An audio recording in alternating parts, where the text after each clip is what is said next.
அட ஜிம் எல்லாம் விடுங்க, இங்க பாருங்க நம்ம தோப்புக்கரணம் செய்த மேஜிக். இப்போ தெரியுதா பவர்?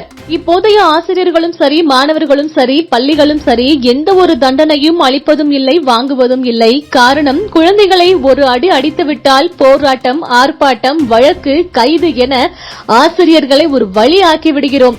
ஆனால் முன்பெல்லாம் மாணவர்கள் செய்யும் தவறுகளை திருத்த ஆசிரியர்கள் அறிவுபூர்வமான ஆரோக்கியமான தண்டனையை வழங்குவார்கள். குறிப்பாக சொல்ல வேண்டும் என்றால் தண்டனை, ஆனால் அது ஆரோக்கியமான தண்டனையாக இருக்கும். இதில் முக்கியமான தண்டனையாக தோப்புக்கரணம் என்ற பெயரில் ஒரு உடல் ஆரோக்கியம் சார்ந்த ஒரு பயிற்சியை மாணவர்களுக்கு ஆசிரியர்கள் தருவார்கள். தோப்புக்கரணம் போடுவதால் என்ன மாதிரியான உடல் ஆரோக்கியம் கிடைக்கும் என்பதை பார்க்கலாம். இடுப்பு முதல் கால் பகுதி வரையிலான உடல் பாகங்கள் ஆரோக்கியமாக இருக்க வேண்டும் என்றால் நமக்கு அதற்கு உதவுவது தோப்புக்கரணம் மட்டும்தான் என்கிறார்கள் உடற்பயிற்சியாளர்கள். உடலை வலுப்படுத்தும் சரியான முறையில் தோப்புக்கரணம் போட்டால் முழு உடலுக்கும் நன்மை தருகிறது. வயிற்று பகுதி வலுப்பெறுகிறது. அடிவயிறு மற்றும் தொடைப்பகுதிகளில் உள்ள தசைகள் இறுக்கமாகி கால்களுக்கு நல்ல வலுவை வழங்குகிறது. தோப்புக்கரணம் போடுவதால் முழங்கால்களுக்கு நெகிழ்தன்மை அதிகரிக்க செய்கிறது. மேலும் அதில் காயங்கள் ஏற்படாமல் தடுக்க இந்த தோப்புக்கரணம் உதவுகிறது. முழங்கால்களை வளைத்து நெளிக்கும் போது முழங்கால்களின் தசைகள் வலுப்படுகின்றன. இதனால் மூட்டுகளுக்கு ஆக்சிஜன் அளவு கிடைக்கிறது. மூட்டு பகுதிகளில் ரத்த ஓட்டம் அதிகரித்து உடல் வலுவாக இது உதவுவதாக பயிற்சியாளர்கள் தெரிவிக்கின்றனர். இந்த தோப்புக்கரணத்தை முறையாக எப்படி செய்ய வேண்டும் என்பதை பார்க்கலாம். இரு கால்களையும் மடித்து அமர்ந்து எழுந்திருப்பது அல்லது ஒரு காலை மட்டும் மடித்து அமர்ந்து எழுந்திருப்பது என 2 வழிகளில் தோப்புக்கரணத்தை போடலாம் என்கிறார்கள் உடற்பயிற்சியாளர்கள்.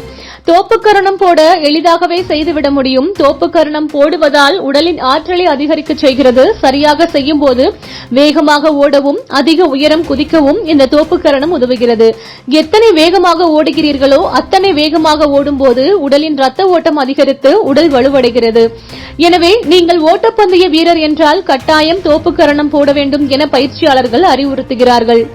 தோப்புக்கரணம் போடும்போது உடல் வெளியிடும் ஹார்மோன்களால் தசை திசுக்களின் வளர்ச்சிக்கு உதவுகின்றன. உங்கள் உடலின் அடர்த்தியான தசைகள் வேண்டுமெனில் அதை வலுவானதாகவும் இருக்க வேண்டுமெனில் தோப்புக்கரணம் அதற்கு உதவும்.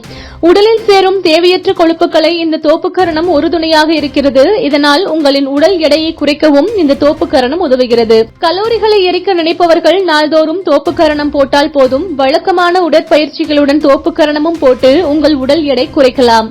தோப்புக்கரணம் போடும்போது உடலுக்கு நல்ல பேலன்ஸ் கிடைக்கிறது. இந்த பேலன்ஸ் நன்றாக நடக்க, உட்கார, நிற்க, நேராக செல்ல, ஓட, நன்றாக படுத்துறங்க என அனைத்திற்கும் உதவுகிறது. இது பின்புறத்தில் உள்ள தசைகளை வெகுவாக காத்து நிற்கின்றன. தோப்புக்கரணம் போடுவதால் பின்புற அழகு கூடுதலும் மற்றும் எனவே உங்கள் அன்றாட உடற்பயிற்சியில் தோப்புக்கரணம் போட வேண்டும். நேராக நின்று உடல் ஒரே நேர்கோட்டில் இருக்க வேண்டும். இரு காதுகளையும் இரு கரங்களால் பிடித்துக் கொள்ள வேண்டும். வலது காதை இடது கரத்தாலும் இடது காதை வலது கரத்தாலும் பிடித்துக் கொள்ள வேண்டும்.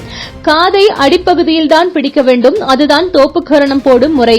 அப்படி பிடிக்கும் போதுதான் மூளைக்கு செல்லும் நரம்புகளுக்கு தூண்டுதல் கிடைக்கும். அப்படியே நேராக வளையாமல் குனியாமல் உட்கார்ந்து நேராகவே எழுந்திருக்க வேண்டும். ஒரே நேரத்தில் மொத்தமாக போடக்கூடாது. ஒரு 10 முதலில் போட்டுவிட்டு அப்படியே தினமும் அதிகரிக்க வேண்டும். இப்படி செய்வதன் மூலம் அனைத்து உடற்பயிற்சிகளுக்கும் சமமாக இந்த ஒரு தோப்புக்கரணம் உதவும். இதுபோன்ற முக்கிய நிகழ்வுகள், அரசியல் தகவல்களை ஆழமாக மாறுபட்ட கோணத்திலும் அறிந்து கொள்ள மறக்காமல் பாரத் மெயில் 24 பக்கத்தை பின்பற்றிக் கொள்ளுங்கள். உங்கள் ஒவ்வொரு ஆதரவும் இதுபோன்ற பல நிகழ்வுகளின் பின்னணியை அறிய உதவும்.